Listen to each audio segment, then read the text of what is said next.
que j'aimerais que les pilotes décident de leur plan de course, gèrent leurs pneus, quand est-ce qu'ils rentrent, quel type de pneus ils passent, comment ça se passe. Et puis effectivement, derrière ça, ça supprime les consignes d'équipe, les arrangements, etc.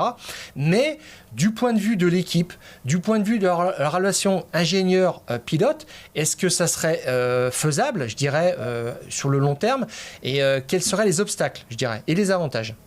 Bon, mais je pense qu'en effet, ça pourrait améliorer les spectacles d'un côté. D'un autre côté, quand même, la liaison radio entre l'ingénieur, l'équipe et les pilotes, c'est aussi une question de sécurité un tout petit peu parce que, supposons, il y a un crash, on passe par les débris, même si c'est safety car, tout ça.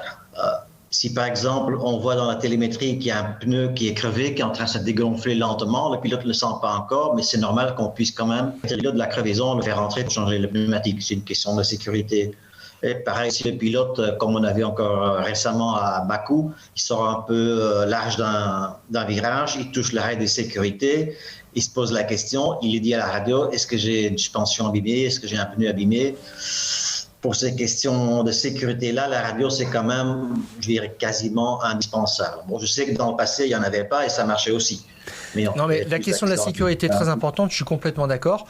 Et on peut imaginer effectivement ouvrir le canal pour des questions essentielles de sécurité ou se placer, savoir où placer la voiture sur un abandon pour ne pas gêner. Il y a des choses comme ça qui sont signaler les débris, vitales, tout à fait. Signaler l'intervention d'une voiture de sécurité. Je dirais que l'intérêt de tout ça pour un pilote quand il construit son plan de course, c'est que même un garçon comme Max Verstappen, s'il prend une mauvaise décision, s'il gère mal ses pneus, ça le met de côté dans la course à la victoire. Ou si derrière lui il y a un challenger qui fait un choix de pneus décalé et payant, il peut aller au bout de sa démarche parce que si lui il a fait un bon choix avant les autres, Red Bull appelle Verstappen en disant il y a un tel qui a pris tels pneus, arrête-toi tout de suite, prends-le.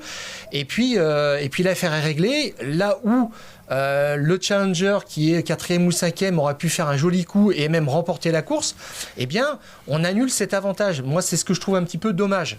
Alors même au-delà de tout ça, finalement ma proposition ce serait les essais c'est le temps de la relation technicien-pilote et puis la course c'est vraiment pour les pilotes.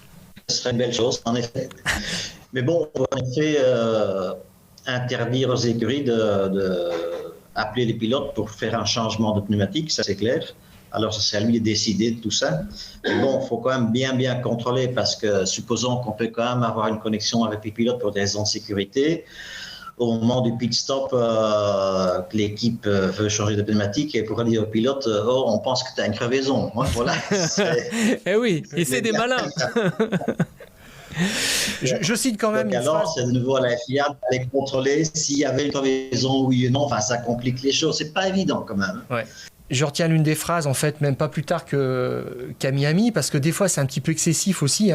Verstappen appelle Giampiero Lambiase, son ingénieur, en lui disant « Dites-moi comment est la dégradation en médium pour savoir ce qu'on doit faire sur l'aileron avant. » Et là, c'est Lambiase qui lui répond quand même « Je suis sur le muret, je m'en occupe, tu pilotes. » Oui. Alors ça, en décodé, ça veut dire... Leave me alone. Ça, c'est une nouvelle relation ingénieur-pilote.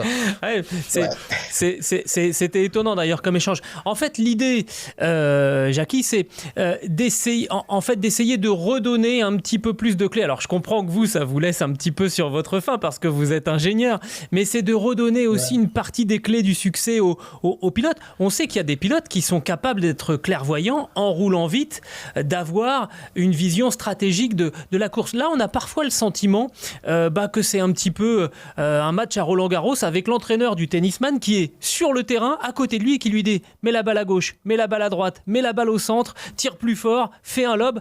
À un moment, il faut bien que les pilotes aient aussi cette capacité.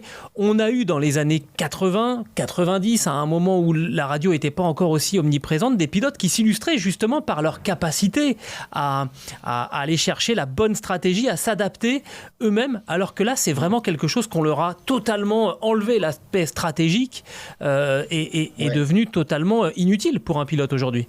Oui, c'est vrai qu'avec tous les ingénieurs de stratégie et les stratégistes, avec tous les logiciels qu'on a, on peut prévoir avant la course quel est le moment idéal pour changer de pneumatique. Mais quand même, il y a des imprévus, hein, donc les drapeaux jaunes, les safety cars, machin, tout ça.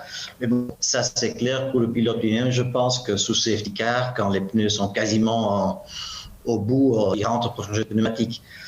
Mais bon, c'est vrai que si on enlèverait toute cette interférence avec les ingénieurs stratégistes de la course, ça rendrait probablement le résultat de la course, le déroulement de la course un peu plus aléatoire, plus responsabilité du pilote que des ingénieurs, ce serait pas mal. Mais comment introduire ça, c'est pas évident.